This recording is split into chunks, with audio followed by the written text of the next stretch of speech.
नमस्कार, India report में आप सभी का स्वागत है। सबसे पहले तमाम दर्शकों को छठ पर्व की ढेर सारी शुभकामनाएं।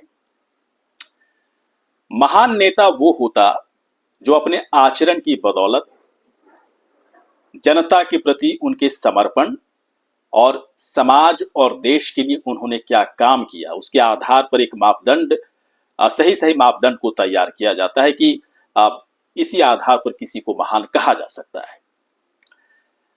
लेकिन आज हम बात करेंगे एक ऐसे महान नेता के बारे में जो देश के बाहर होते हैं तो भारत के खिलाफ बात करने में कोई संकोच नहीं करते, और देश के अंदर होते हैं तो सरकार के खिलाफ भर भर कर गालियां देते हैं। हम बात कर रहे हैं राहुल गांधी के बारे में। इनके आचरण और व्यवहार को देखकर ऐसा लगता है कि क्या इन्हें महान कहा जा सकता है? क्या वाकई में इसे महान नेता की गिनती में डाला जा सकता है राहुल गांधी? क्योंकि इतनी बड़ी पार्टी है ना, कांग्रेस इतनी बड़ी पार्टी की इतने बड़े नेता, क्या इनको महान कहा जाएगा? तो आज की तारीख में कई ऐसी चीजें सामने आती हैं राहुल गांधी की तरफ से, जिसके बाद इस सवाल उठता है कि ऐसे नेता को क्या नेता भी कह सकते हैं? महान तो बहुत दूर की बात हो गई। कुछ चीजें हम आपको बताते हैं।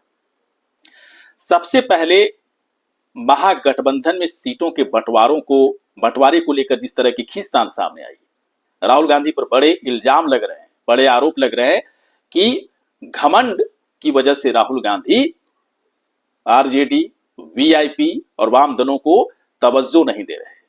जबकि स्थिति यह है कि बिहार का चुनाव लड़ रहे हैं, विधानसभा का चुनाव, और बिहार में कांग्रेस पार्टी की हैसियत और औकात क्या है? तो दोयम दर्जी की औकात है। आरजेडी की पिछलग्गू पार्टी के तौर पर कांग्रेस को मानी जाती है।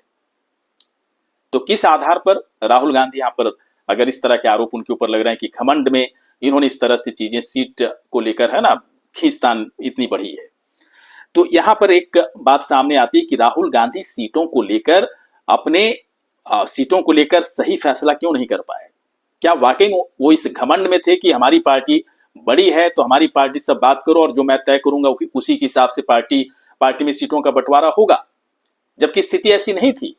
आरजेडी वहां पर सबसे बड़ी पार्टी है और आरजेडी अपने हिसाब से चीजों को मैनेज करती और उसमें कांग्रेस को साथ देना चाहिए था, लेकिन ऐसा नहीं हुआ। और राहुल गांधी पर इसीलिए आरोप लग रहा है कि घमंड ने उनको पूरी तरह से डुबो दिया। अब समझिए उनके आचरण पर किस तरह के और सवाल उठ रहे हैं। वोट अधिकार यात्रा के बाद राहुल गांधी विदेश जाते हैं, जबकि उन्हें चुनाव में एक्टिव होना चाहिए था। अब ये तो समझ में नहीं आता है कि एक यात्रा खत्म होने के बाद विदेश क्यों चले जाते? विदेश चले जाते, फिर वहां पर कई जगह पर सेमिनार में हिस्सा लेते, भारत के खिलाफ वो बात करने लगते हैं।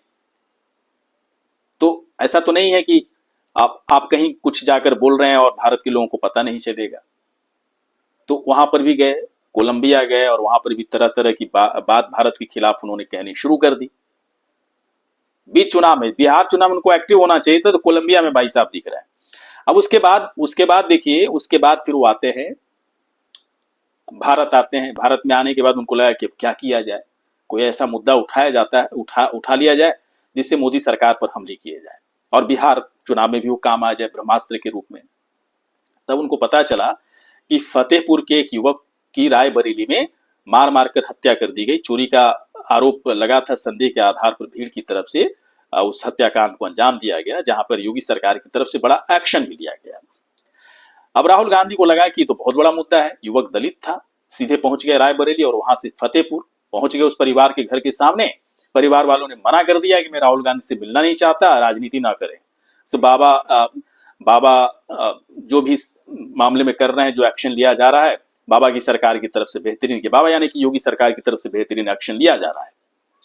फिर भी घर के सामने खड़े थे, परिवार को ही बुरा लग रहा होगा, इतनी बड़ी पार्टी, कितने बड़े नेता घर के सामने खड़े हैं, मिलना चाह रहे हैं, और परिवार की तरफ से कह रहा है कि नहीं मिलेंगे। हो सकता है इज्जत रखने के लिए मिलने के लिए तैयार हो गए। अब राहुल गांधी मिलकर के जो बाहर आते हैं तो फिर वो बड़ी बड़ी बातें करनी शुरू कर देते हैं, बड़े बड़े आरोप कि सरकार की तरफ से इस परिवार को डराया जा रहा है, धमकाया जा रहा है, कैद करके रखा गया है और नहीं बोलने के लिए डराया जा रहा था प्रशासन की तरफ से। अब इस बात को बहुत हवा नहीं लगी, क्योंकि सभी को ऐसा लग रहा था कि राहुल गांधी शायद पूरी बात सच नहीं कह रहे। अब राहुल गांधी इसके बाद फिर वहां इनकी दाल गली नहीं। फिर राहुल गांधी पहुंच गए हरियाणा।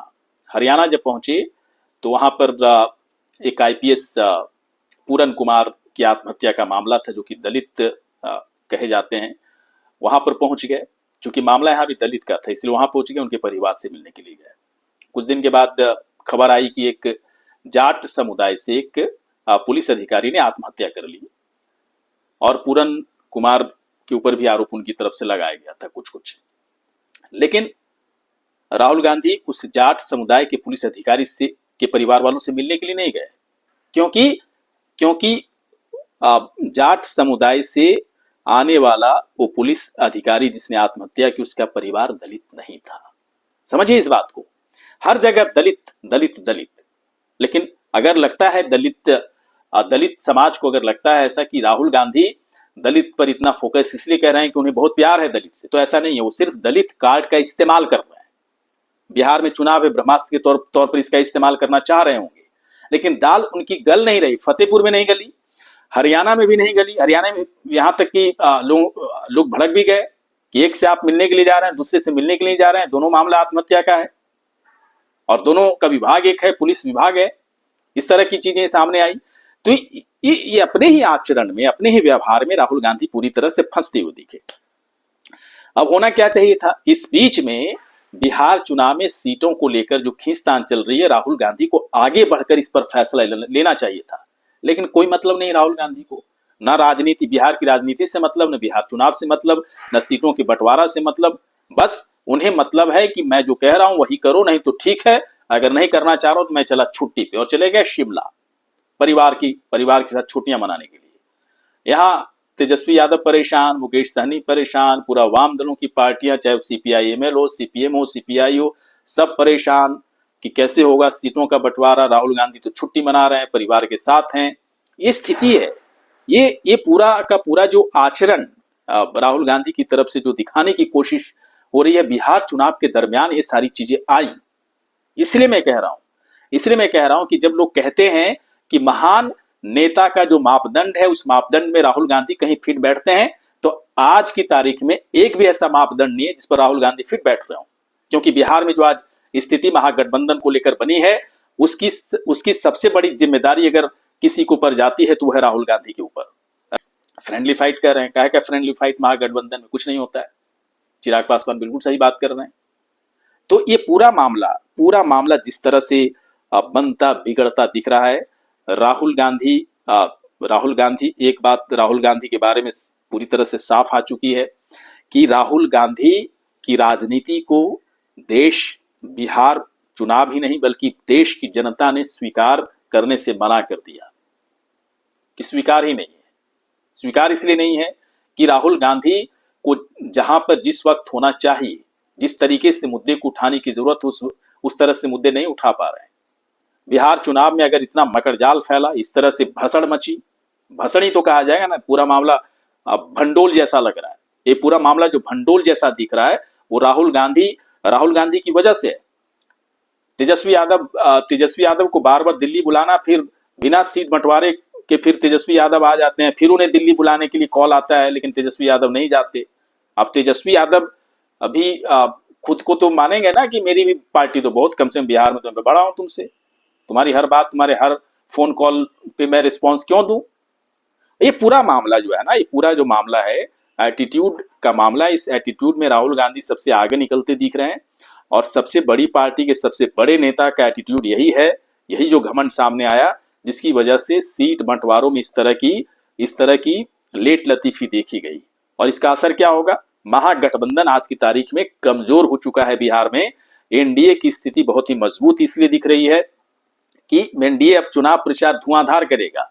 बिहार चुनाव से एक बात तो समझ में आई कि राहुल गांधी का जो राजनीतिक व्यवहार है, जो आचरण है, वो न तो जनता को इस वक्त ठीक लग रहा है, न राजनीतिक पार्टियों को ठीक लग रहा है।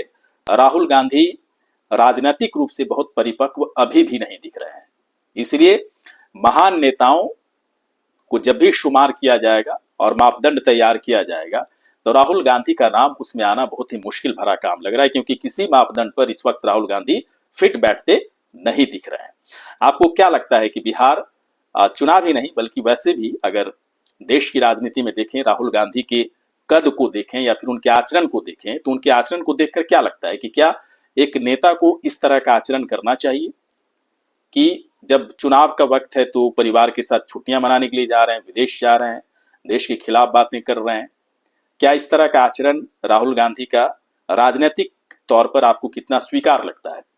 यदि इस सवाल का जवाब आपको कुछ भी समझ में आ रहा हो तो आप कमेंट बॉक्स पर जाकर अपनी राय रख सकते हैं। ये वीडियो आपको कैसा लगा? अच्छा लगा हो तो आप हमें तुरंत सब्सक्राइब करें, लाइक करें, शेयर करें, कमेंट करें। नमस्कार।